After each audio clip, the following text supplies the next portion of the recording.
And we'll go ahead and get started. So again, this is how to train for a level 3 to 5 trip.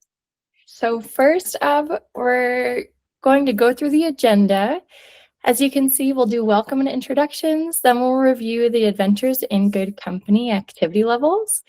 Becky will give her training tips. I'll talk about upcoming adventures with spots open for 2024. Then we'll do our prize giveaways. And then at the very end, we'll have a question and answer. So again, if you have a question, you can throw it into the chat bar now and we'll keep track of it. And then at the end, we'll answer them all together. And if you don't have a question, you're welcome to jump off.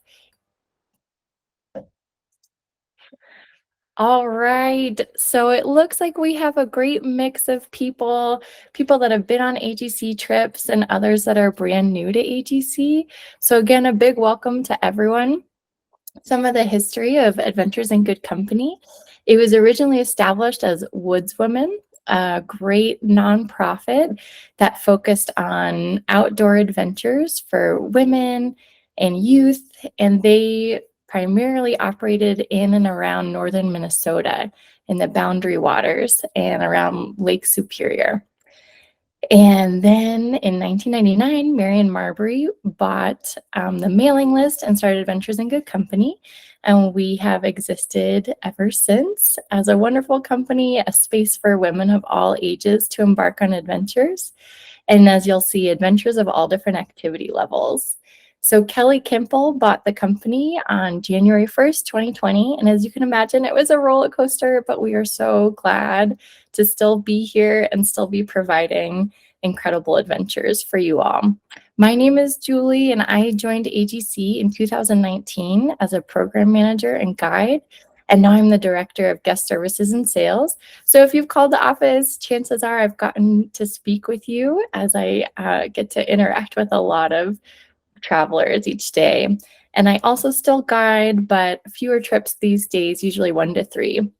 And then I'll pass it over to Becky, who is our resident adventure coach. Hi, everybody. Thanks so much for joining. I'm so excited to talk about this topic. It is like what makes me so excited to get out of bed in the morning. I am a personal trainer and a certified health and wellness coach as well, but I do go by adventure coach because for one, it's more fun and it more aligns with what I do with people from Adventures in Good Company as well as others who are traveling around the world. I've worked with trained and coached dozens of clients who've gone way more places in the world than I have. People ask me if I go on my trips with my clients, and I'm like, don't I wish? That would be awesome. But I have worked with quite a number of AGC clients over the last year and a half or so since I've been partnering with this company, and including everything from Everest Base Camp to the Shenandoah trip, which I saw mentioned in there somewhere, someone's going on or had gone on, the Camino, Kilimanjaro, back when they were offering Kilimanjaro, Big Bend, and many more. So I've been privileged to work with a lot of folks, and I'm excited to work with even more in the future. Wonderful. Thanks, Becky. Okay. So just want to give an overview of the activity levels. So level 1, we consider easy. That would be more of a base camp trip where you are in one location and you can opt in and out of activities each day. A level 2, moderate, similar structure, but the activities that you're opting into are more challenging. An example of a level 2 trip would be our dog sledding and winter fun in Minnesota, which I bet some of you have been on. And then a level 3 trip we consider active, level 4 difficult, and level 5 is the top level. It's strenuous. And we encourage anyone who's new to AGC or new to active travel to start low to see how you feel, and then you're welcome to join a higher trip later.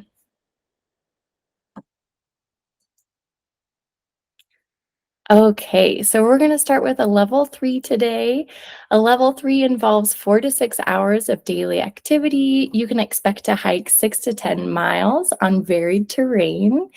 And the elevation gain or loss won't exceed 3,500 feet.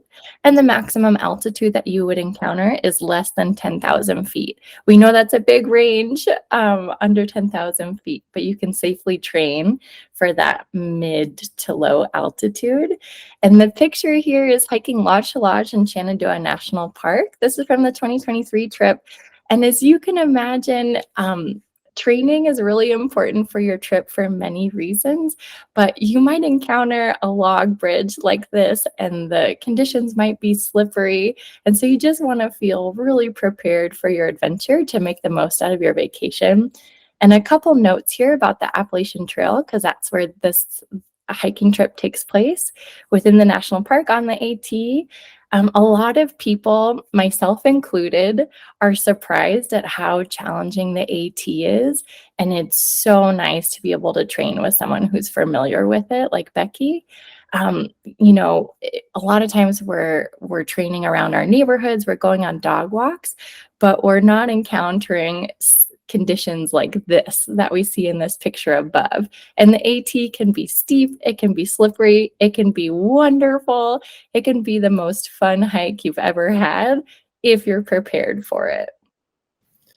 Yeah, and just one note on that. This has a particular near and dear place to my heart. AT is where I've really got my foundational hiking experience. And I also was a member of the Shenandoah Mountain Rescue Group based in Northern Virginia. And we covered Virginia, parts of West Virginia, parts of Pennsylvania and Maryland. So I'm really familiar with the stretch of the AT, and I have done hikes on other areas. So I'm always excited to talk about hiking in the Shenandoah and the Blue Ridge Mountains and all along the AT. Wonderful. And some other fun facts about the Appalachian Trail.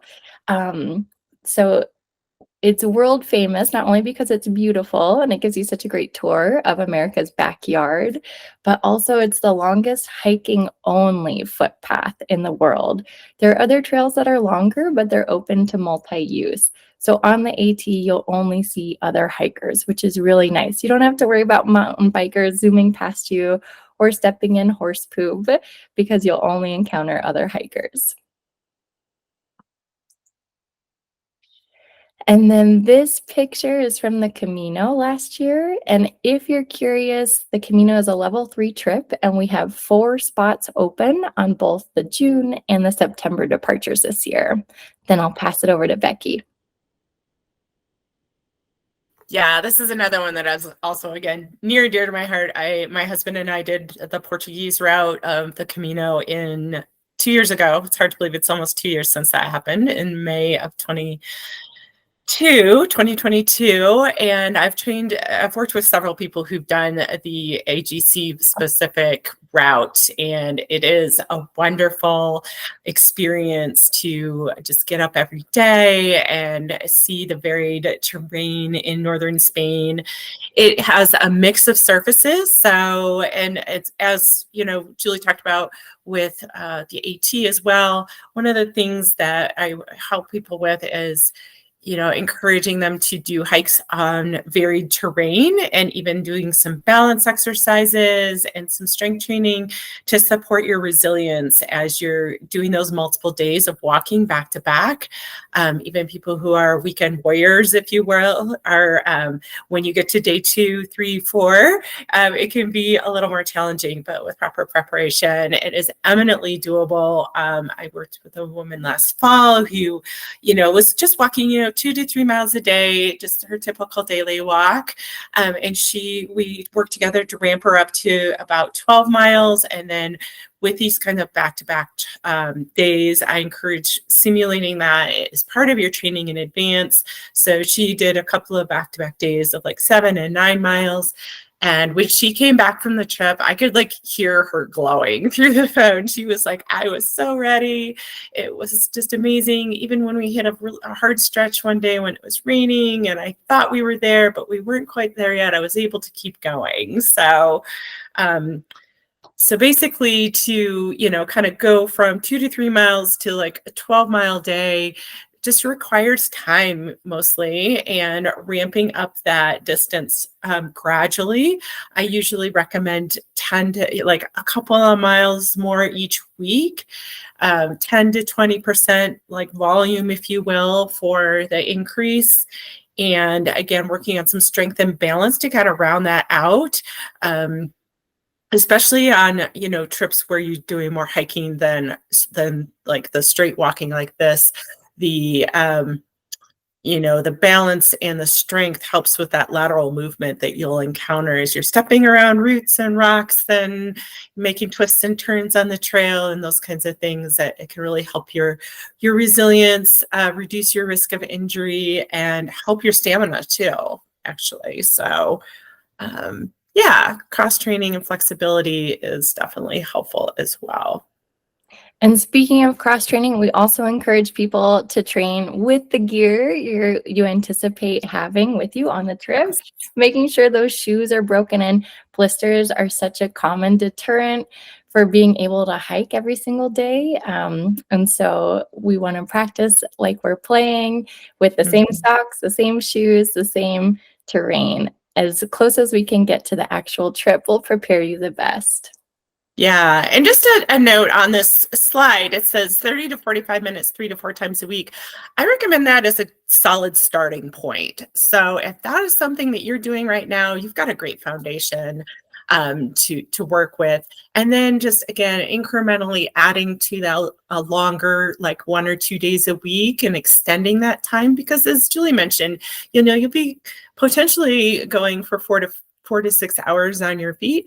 So you don't have to get all the way up to that, but getting a little bit closer can be helpful in building your confidence as well as just your endurance. Wonderful. And if you've been to the Camino, will you let us know in the chat? All right, so now we're talking about a level 4. You can expect an increase in all of those markers we saw on the level 3 trip. So now 5 to 8 hours of daily activity, hiking up to 8 to 15 miles, and then that elevation change will be 2,000 to 5,000 maximum. Maximum altitude, 14,000 feet, which is much higher. And then the picture here, hiking Slovenia in the Julian Alps. If you're curious, we still have 4 spots open on the July trip.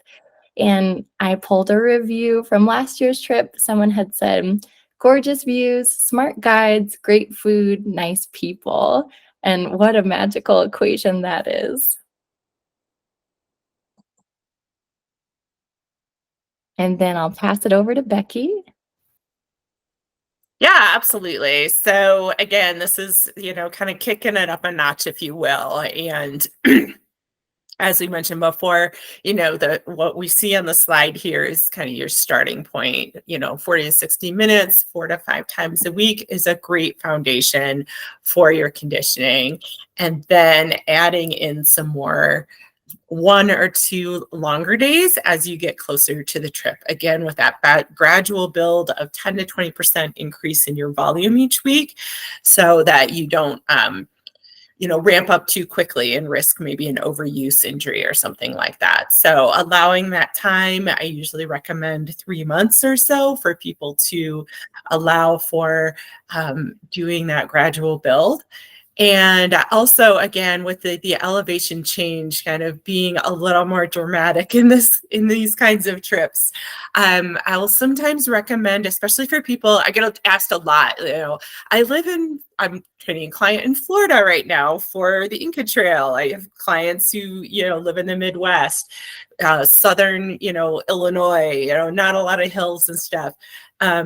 Stair training can come in really handy, or finding like the biggest hill you can find and doing repeats just to get that time of up and down. Some people are like, I'll just get on the treadmill and crank it up. Well, that is, can certainly be helpful for the climbs, for going uphill. The downhill, we find it can be just as challenging for some people, myself included. I actually, going back to the Shenandoah, with doing a lot of elevation change in the Blue Ridge Mountains, and the downhill was the killer. So I definitely recommend finding stairs, finding a hill, just getting really creative with finding a way to do that up and that down cadence so that you can be ready for those hills and really be able to not worry so much and enjoy yourself a little bit more on the trip. These trips also, again, include back-to-back days. So as you ramp up your mileage and your time, trying to add in a second day. And as you get to that point, the Lake District trip, yay! Yes, the trails go straight up. They don't believe in switchbacks. I know that's true in some parts of New England as well. And so, yeah, going straight up and down hills can be helpful. But yeah, so one of the things about like doing your back-to-back longer days, like say if you build up to doing like an 8-mile day, 4 or 5 hours of hiking, and then you want to go to your 2 days back to back, I would say just kind of break that up a little bit. And so if you're going to do like about 9 to 10 miles, break that up over 2 days and do 4 to 5 miles on one day, and maybe 6 to 7 miles on the next day, so that you're not just adding an extra lot on top of it. So that's kind of part of the formula that I use when I develop training plans, is how to moderate that. And also that elevation change, adding that gradually as well, if you have that opportunity. Anything that you're adding, add it in moderation, and, don't just go out and do 3 hours on the stairs in one go, because your calves will not be happy with you after that. Maybe your knees too. So yeah, again, just kind of moving it up gradually. Altitude is also in the equation here, more so than in a level 3 trip. And we can talk about this at level 5 as well, because those are definitely trips with higher altitude. I get asked a lot, like, how do you train for altitude? And I'll tell you, it's a really interesting thing, because altitude, I've found, can be, and I've heard others experience, can be it can be tricky, and it isn't necessarily correlated with fitness level. Some people who are super fit end up struggling at altitude for whatever reason, and other people who are maybe not as fit, they don't struggle with the altitude necessarily as much. That being said, the being as fit as you can and being as physically prepared as you can be will just help the rest of your body. Even if you're struggling to breathe, you don't have to worry about the rest of your body being, capable and ready for it. But I know that, AGC and the companies that they work with do try to set up the itinerary so that you acclimatize, however you say it, gradually. So that is really the key, in trying to get there a little bit early to adjust to the altitude can also be really, really helpful. So I'm happy to answer any questions that people have, but just wanted to kind of throw that in there at this point, since, going up to 14,000 feet, I live in Colorado. I see it all the time. People come out here to climb 14ers, and, they fly into Denver and they race out to the mountains and they go climb a 14er and they're miserable. So yeah, taking those few days to just like kind of adjust and get ready is definitely helpful as well. And echoing those sentiments, on the flip side, being from Colorado and kind of resting on my laurels sometimes, and then going out to the Appalachian Trail or to the steep hikes in England, like Fred had mentioned, and being very humbled because the trails are graded so differently. And so again, practicing for what we're going to encounter. Thanks so much. We're going to go to the next slide. So level 5, these are our most challenging trips. Slackpacking Maine is kind of our hallmark trip for a level 5. You get to experience the 100-mile wilderness.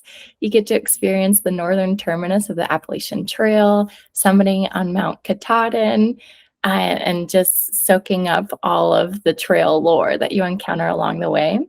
On a level 5 trip, you can expect 5 to 10 hours of daily activity, hiking up to 10 to 18 miles per day. 18 miles is definitely the most you would see, and that's not frequent. So on Slackpacking Maine, for example, not every single day of the trip is 18 miles, just the maximum.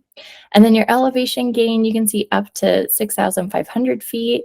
And then your maximum altitude may get over 14,000 feet. So some of our other trips, Kilimanjaro, Everest Base Camp, there you're going over 14,000 feet. And also trekking to Machu Picchu.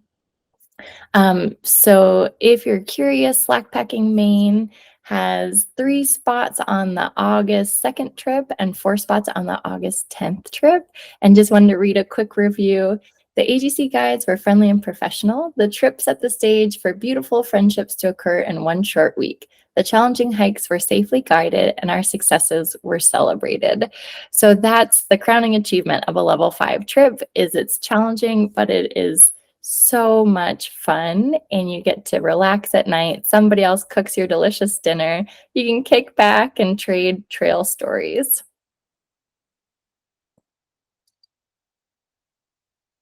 And over to you, Becky. Yeah, absolutely. So, as you would imagine, yeah, up to the next level, and just even people who are fairly active are likely going to spend some time specifically focusing on this kind of trip, and unless you're, just got off the AT and you've been hiking 18 to 20 miles every day already.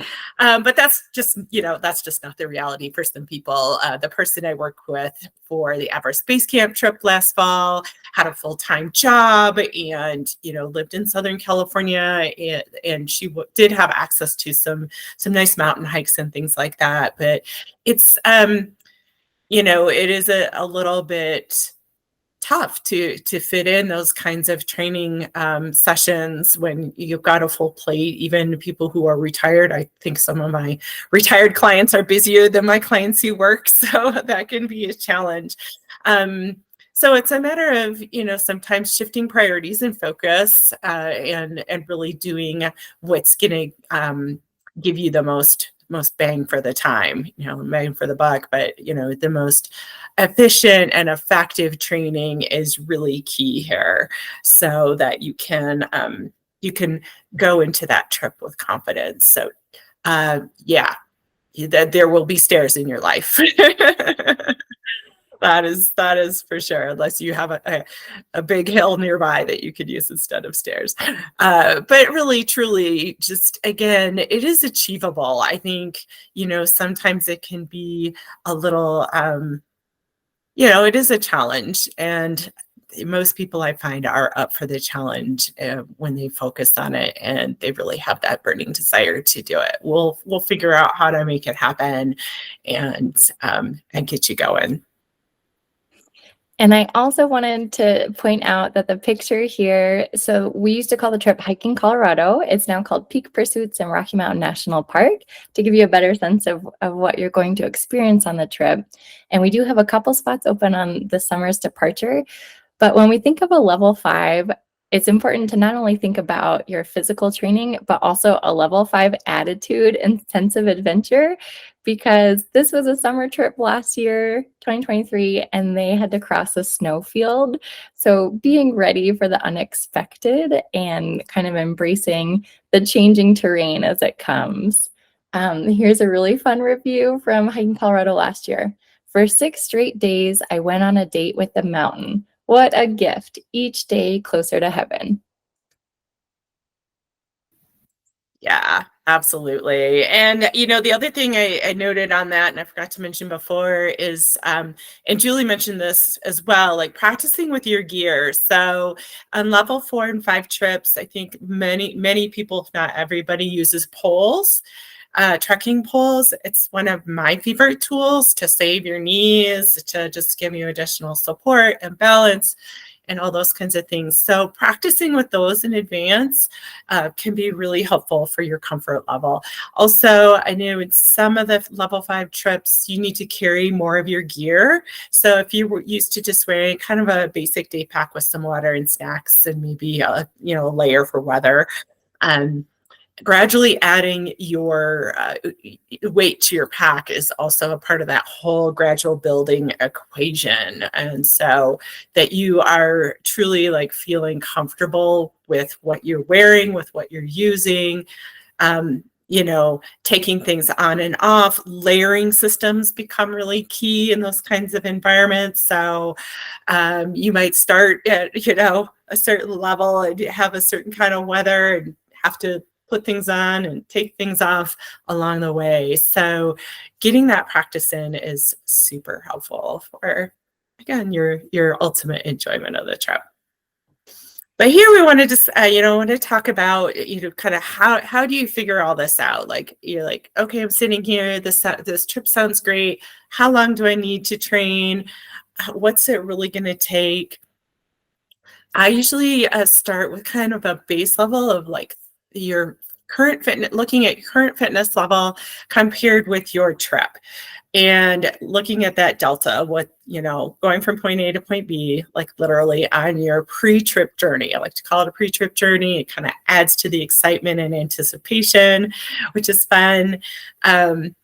For many people that I work with, like between 3 and 6 months is generally a pretty good window of time. That can vary, of course. I've worked with clients for 9 months. I've worked with clients for 6 weeks. It just kind of depends where you're at and where you need to be. But looking at the factors, some of the factors might include how much time do you have to dedicate to train. So if you are in a demanding job or you have a lot of family responsibilities or other kinds of commitments, you might have to ramp up a little more slowly over time, and you might have to take some gap weeks, which is fine. It's okay. It's all manageable. But just taking that into account as you're looking at the calendar and trying to figure out like, okay, I do want to do this trip. When would be a good time for me? And then, of course, life happens. Unfortunately, I've had clients get COVID, of course, multiple clients get COVID. People have injuries, people have, family situations that crop up, moves, new grandchildren, all kinds of things that can come into the mix. So by allowing yourself a little bit of extra time and planning, you can recover from those kinds of things. Sometimes they're setbacks, and if you've started your training early, then, something happens early on, you still have more time to recover. And if you've been training for several months and something happens a little closer to the trip, depending on what it is, hopefully you can recover and still make the trip. So giving yourself a good window can be super helpful. Specifically when I work with people, I do create a fully customized plan to set you up for success. I'm not going to, if you're currently walking, again, 2, 3, 4 miles, I'm not going to have you, walking 15 miles in the next 2 or 3 weeks. We'll set it up so that it all is very achievable for you. And then with the coaching, helping you stay on track with your plan, adjusting it as needed, troubleshooting those challenges and barriers that might come up along the way. So again, I do, excuse me, I do support, I do partner with Adventures in Good Company. I have a custom page for them. I do a discount off my regular rack rates for the AGC clients as well. So terrific. And often we think about training for hiking on these level 3 to 5 trips, but also training for paddling is important too. Yes. To make sure you're feeling good in your boat, in your vessel. And so those Boundary Waters Canoe Adventure, this is a trip that we've been running since the beginning, since 1999. And it is such a wonderful trip. Wanted to read this review. I haven't been wilderness camping in a long time, and I forgot how quiet nature can be. I didn't know that the Boundary Waters was a no-fly zone and a designated dark sky area, so to not hear aircraft was wonderful. And living in an area with a ton of light pollution, I was in awe of how many stars I saw, and the Milky Way was just jaw-dropping. Meeting and getting to know women from all over the country was another highlight of the trip. I'm sure anyone who's on this webinar who's been on an AGC trip can testify that meeting other wonderful women is such a big pull of all of our trips. And then the incredible background is just the cherry on top. So if you haven't yet been on a trip with us, we welcome you with open arms, and we can't wait to show you our favorite places around the world. Yeah, I And haven't made it to the Boundary Waters quite yet, but I was a sea kayak guide in the in North Carolina and the Outer Banks. So I do have a fair amount of paddling experience under my belt, and happy to work with people who might be like kind of like, oh, I'm not so sure about that. So Terrific. And did want to say all of our paddling trips are beginner friendly. So a lot of them have options for shorter and longer paddles. And one of our most popular introductory trips, I would say, is paddling with the manatees in Florida each February. And if anybody has been on that trip, feel free to talk about it in the chat. But that's another really fun one. Okay, so even though we've talked about level 3 through 5 trips, I did want to also just mention a couple level 2s as well. Exploring New Mexico has a couple spots open. And then our Redwoods, Wonder and Wellness in the Redwoods, that's also level 2 and has spots open on this departure listed May, and then the departure right after it in June. And then the other trip, Slackpacking Georgia, is a level 5, a couple spots there. Exploring Scotland is a level 3. Bulgaria is a level 3 as well. So lots of great options. Even if you don't think you're ready for level 3 through 5, we're glad you made it to this webinar. And it's a nice option to be able to figure out a level 2 with your body and your fitness level, and then work up to the next level. I do see a question in the chat about avoiding the discomfort of the knees when hiking downhill. Oh my gosh, that's a classic, honestly. And again, I experienced this very much firsthand, and I still, unfortunately, do experience this with my left knee if I have not been training properly. For example, I did a 14er about, I think it was summer before last, and I was doing a lot of biking because I was going on a bike trip, and I hadn't been doing a lot of hiking. And sure enough, on the way down, my knee was like, "Yeah, no, this is you didn't prepare for this." So I'm going to sound like a broken record, but it is a lot about preparation, and those polls are definitely helpful.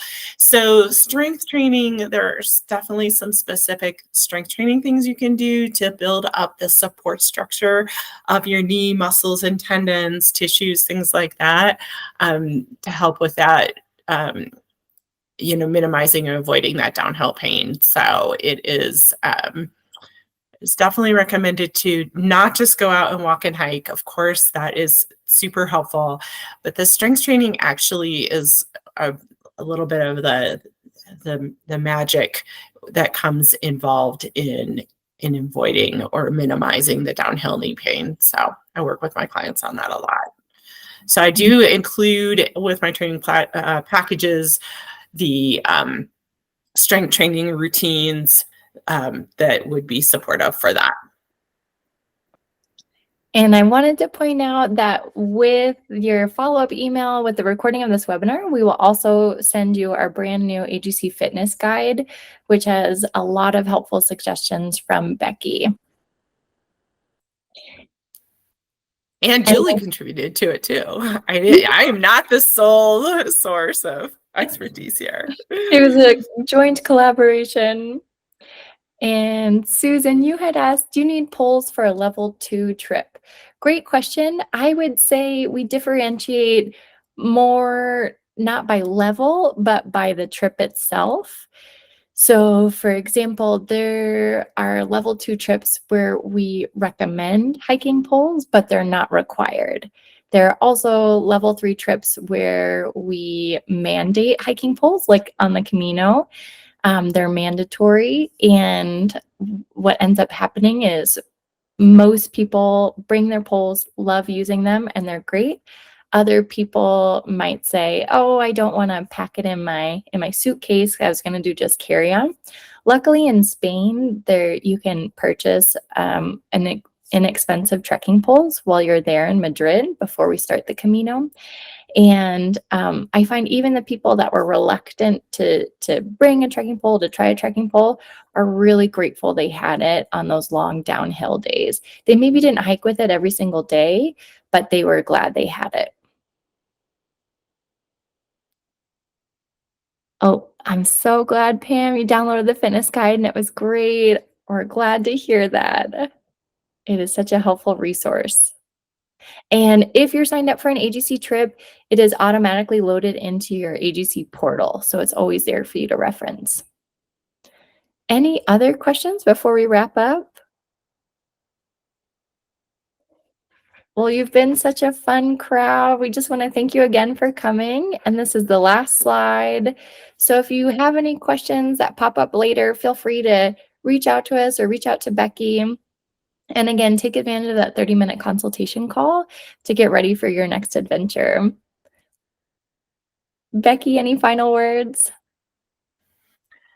I just appreciate everybody's time and attention. And like Julie said, I love talking about this stuff. That's, one of the reasons that I offer the free 30-minute consultation. Also, it's just helpful. Some people use it to just kind of gauge, hey, this is where I'm at, and this is what I'm planning to do. And other people are looking more towards like, how does working together work? And what does that look like? So happy to dive into more details on whatever's on your mind. And yeah, just we'll send out the link to book that directly with me, or just email me, Becky at trailblazerwellness.com. I'm also on Instagram and Facebook and LinkedIn for those who are on LinkedIn. So Terrific. Well, thanks again, everyone. We hope you have a wonderful rest of your day.